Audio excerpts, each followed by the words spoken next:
कृष्ण जन्माष्टमी झाली की वेध लागतात ते म्हणजे गणपती बाप्पाच्या आगमनाचे. आणि गणपती बाप्पा ज्याला आपण एवढं लाडाने घरात आणतो त्याचे लाड तर पुरवायलाच हवेत. सगळ्यात जास्त आवडीचा कुठला पदार्थ असेल बाप्पाचा तर तो म्हणजे तांदळाच्या उकडीचे मोदक. चला तर मग हे मोदक कसे तयार करायचे ते पाहूयात. सगळ्यात अगोदर आपण सारण तयार करायला घेतोय. त्याच्यासाठी कढईमध्ये मी 1 चमचा भरून साजूक तूप टाकून घेतलेलं आहे आणि या तुपामध्येच 1 चमचा भरून खसखस टाकलेली आहे. ही खसखस आपल्याला छान लालसर रंगाची होईपर्यंत भाजून घ्यायची आहे. तर इथे आपली जी खसखस आहे ती छान खमंग अशी भाजून तयार झालेली आहे. आता आपण टाकणार आहोत 2 कप बारीक करून घेतलेला ओला नारळ. इथे मी हा नारळ मिक्सरमधून फिरवून घेतलेला आहे. याच्याऐवजी तुम्ही खोवून सुद्धा घेऊ शकता. तर हा जो नारळ आहे तर त्याचा आपल्याला जे मॉइश्चर आहे ते कमी करून घ्यायचं आहे. तर इथे तुम्ही बघू शकता थोड्याफार प्रमाणात जे मॉइश्चर आहे ते कमी झालेलं आहे. आणि 2 कप नारळासाठी आपल्याला 1 कप गूळ वापरायचा आहे. तर हा गूळसुद्धा आपण छान असा एकत्रित करून घेणार आहोत. जो गूळ आहे तो पूर्णपणे वितळल्यानंतर आपण पुढची प्रोसेस करूयात. तर गूळ जो आहे तो पूर्णपणे वितळलेला आहे. इथं मी घेत आहे ड्रायफ्रूटची पूड, ज्याच्यामध्ये काजू, बदाम, पिस्ता अशा पद्धतीचे ड्रायफ्रूट्स वापरलेले आहेत. तर इथे मी पूड वापरलेली आहे. याच्याऐवजी तुम्ही त्याचे छोटे छोटे तुकडेसुद्धा वापरू शकता किंवा नाही वापरलं तरीही चालेल. मोदकासाठी लागणारं जे सारण आहे ते आपलं तयार झालेलं आहे. आता मी गॅस बंद करते आणि गॅस बंद केल्यानंतर आपण याच्यामध्ये जायफळ टाकणार आहोत खिसून. जायफळाच्या ऐवजी तुम्ही विलायचीची पूड देखील वापरू शकता. पण या सारणामध्ये जायफळाची जी टेस्ट आहे ती खूपच अप्रतिम अशी लागते. तर साधारण पाव चमचा जायफळ याच्यामध्ये मी खिसून टाकलेलं आहे. हे पुन्हा एकदा सगळं आपण एकत्रित करून घेऊयात आणि तयार झालेलं जे मिश्रण आहे ते मी थंड होण्यासाठी एका बाजूला ठेवून देते.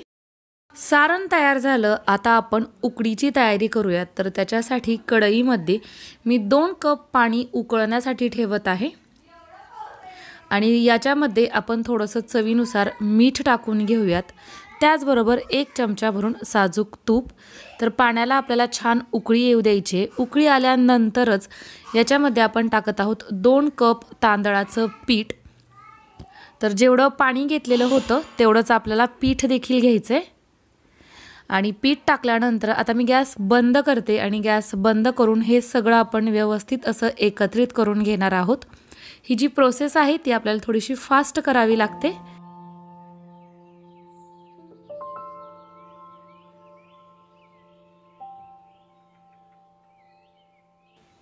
उकळलेल्या पाण्यामध्ये जे 2 कप तांदळाचं पीठ घेतलेलं होतं ते व्यवस्थितपणे एकत्रित करून झालेलं आहे.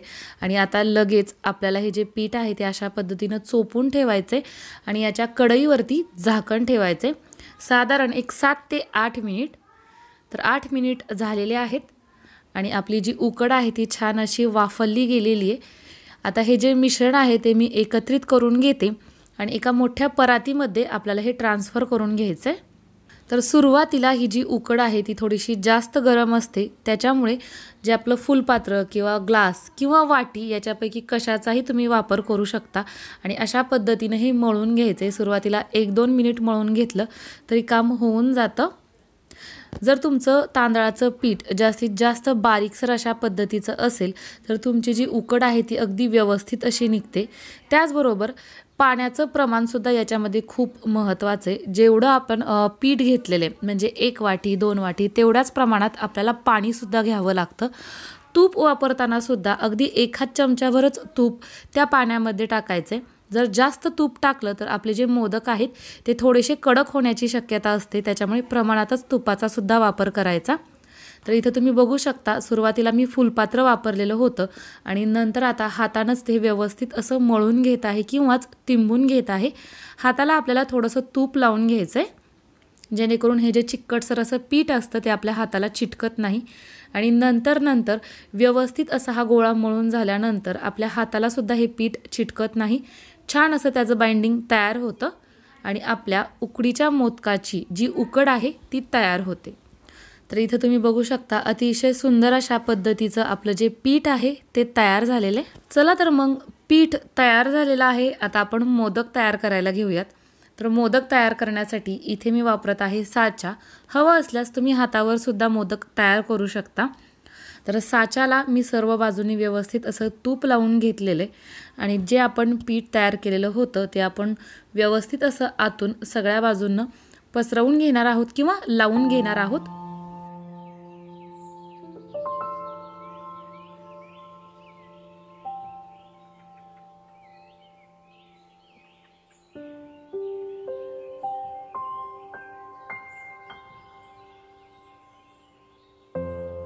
साच्याला आतून सर्व बाजूंनी पीठ लावून झालेलं आहे। आता याच्या आतमध्ये आपण सारण भरणार आहोत। तर एका वेळेस जेवढं बसेल तेवढं आपण सारण याच्यामध्ये भरण्याचा प्रयत्न करणार आहोत।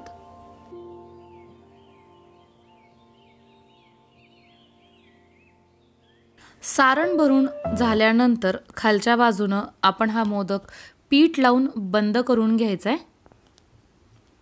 तर अशा पद्धतीनं खालच्या बाजूनं देखील मी पीठ लावून घेतलेलं आहे आणि अगदी व्यवस्थितपणे आता आपण हा डिमोल्ड करून घ्यायचा आहे। तर इथे तुम्ही पाहू शकता खूपच सुंदर आणि सुबक असा आपला जो मोदक आहे तो तयार झालेला आहे। सेम अशाच पद्धतीनं इतर आपले जे मोदक राहिलेले आहेत ते सगळे करून घ्यायचे आहेत। आणि उकडण्यासाठी इथं मी एक स्टीमरची प्लेट घेतलेली आहे आणि त्याच्यामध्ये एक पेपर टाकून घेतलेला आहे आणि याच्यावरती आपण सगळे जे आपले मोदक आहेत ते ठेवून घेऊयात। स्टीमरच्या प्लेटमध्ये मी ऑडीचा इकोबेक हा पेपर वापरलेला आहे, जेणेकरून आपले जे मोदक आहेत ते खाली प्लेटला चिटकून बसत नाही। त्याचबरोबर या पेपरचा आपण रियूज करू शकतो। या पेपरची जी लिंक आहे ती तुम्हाला डिस्क्रिप्शन बॉक्समध्ये मिळेल आणि जर अशा पद्धतीचे पेपर तुमच्याकडे नसतील तर त्याच्याऐवजी तुम्ही प्लेटला तेल लावून त्याच्यावरती हे मोदक ठेवले तरीही चालेल। कढईमधील पाणी उकळलेलं आहे आणि याच्यामध्ये आता आपण ही प्लेट ठेवून देऊयात आणि गॅसचा जो फ्लेम आहे तो आपल्याला मीडियम ठेवायचा आहे। कढई झाकून मीडियम फ्लेमवरती साधारण एक 5 ते 7 मिनिटांमध्ये आपले जे मोदक आहेत ते छान पद्धतीनं उकडले जातात। 7 मिनिट झालेले आहेत आणि तुम्ही बघू शकता खूपच सुंदर असे आपले जे मोदक आहेत ते दिसतायत। चला तर आता हे आपण सर्व करायला घेऊयात। तर अशा पद्धतीनं खूपच साधी सोपी अशी पद्धत आहे। वाटताना आपल्याला थोडंसं अवघड वाटतं कारण की उकड काढणं वगैरे या गोष्टी थोड्याशा अवघड वाटतात, पण पाहायला गेलं तर याच्यामध्ये अवघड असं काहीच नाही आहे। आणि टिप्स सांगायच्या झाल्या तर उकड काढताना फक्त पाण्याला उकळी येऊ द्यायची, व्यवस्थितपणे ते पीठ मिक्स करायचं, 10 मिनिट झाकून ठेवायचं आणि व्यवस्थितपणे ते मळून घ्यायचं। बऱ्याचशा जणांचा असा समज आहे की सुगंधित तांदूळ घेतला किंवा तो वापरला तरच आपले उकडीचे जे मोदक आहेत ते चांगले होतात, पण तसं काहीच नाही। आज जे मी तांदूळ वापरलेले आहेत ते रेग्युलरपणे जे आपण रेशनचे तांदूळ म्हणतो ते तांदूळ किंवाच त्या तांदळाची पिठी वापरलेली आहे, तरीसुद्धा माझे जे मोदक आहेत ते अगदी सुबक अशाच पद्धतीचे तयार झालेले आहेत।